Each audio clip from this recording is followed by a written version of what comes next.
Hello, my name is Jessica Dahl, and I am the co-founder of Wholeness Journey, and we're an organization that provides identity, healing, wholeness, purpose, faith, and community, and empowerment to those affected by trauma, human trafficking, and a lot of very marginalized communities. And we do that through so many different modalities, such as anything wellness, art therapy, body movement, nutrition, anything to really tap into the places that bring you from healing into your wholeness and purpose.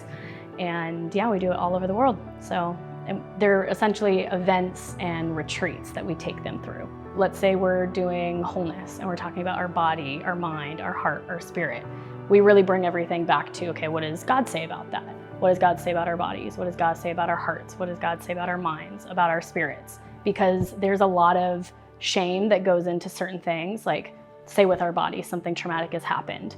But if we can bring it back to, oh no, you were whole and complete through Christ, and then they're able to actually understand that. And so that way they can love their bodies and not shame themselves, or same kind of thing with their mind. So we bring it back to that aspect.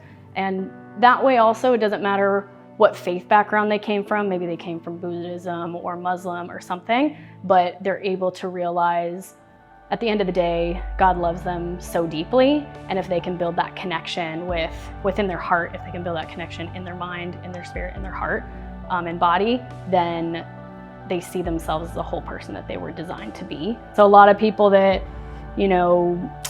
grew up believing nothing, or grew up, very deep in Buddhism, very deep in whatever it might be, and maybe we take them through a meditation practice. And before the meditation practice was like to empty themselves, to believe in nothing basically, or in themselves. And we bring them back into, there's a new way to do meditation. And you can meditate on the things of God that created you, created this universe that loves you, and how you can actually flip the script of it being from maybe where you came from into a healthy place. And like, this isn't necessarily just for believers to come. This is a space, I think, for us is like, we're not here to condemn or be like, whatever you believe now is like not right. We're here to offer the space for the Holy Spirit to move, but to create the space and to be like, what are you actually dealing with? What are you struggling with? What are the hurts and pains you've dealt with? What are your thoughts and perceptions of, whatever the hurts may be that you've heard and you're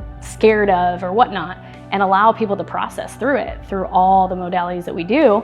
And then through that, the Holy Spirit is the one that's moving.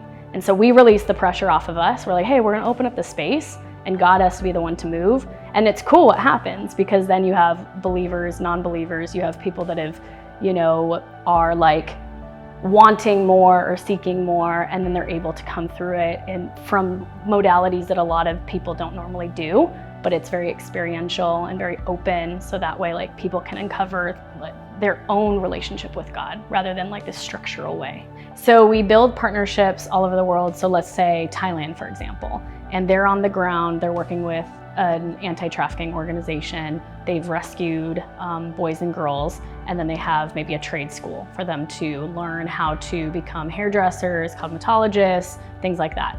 And then we come as a partner and do the healing process, because even if they get out of the sex trade, for example, if they don't go through their healing process, they don't know their identity, they don't know their worth, they're not able to like know what their purpose is in life and be empowered, then it's easier for them to go back into the trade. And so it's partnering with the local organizations, and we bring anybody that feels the calling to, okay, I want to bring this wholeness. I want to change the world. I want to help people with this demographic. And so they come, we have a curriculum, we teach them, and then we teach them how to teach this stuff to the local people on the ground. And so through that, they're going through the healing process themselves. They're literally going through everything they're going to teach, and then they learn how to teach that. So they're becoming leaders, and then we take them through their own retreat and how to take all of this and apply it back home and impact your own communities. And the problem is we need more people to lead this stuff.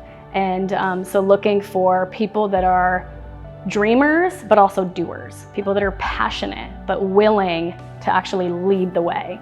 And so right now, a big focus is finding those people who actually has a heart and a passion for, it could be any community, to be honest. It could be leaders, it could be marginalized communities, it could be the homeless, it could be trafficking.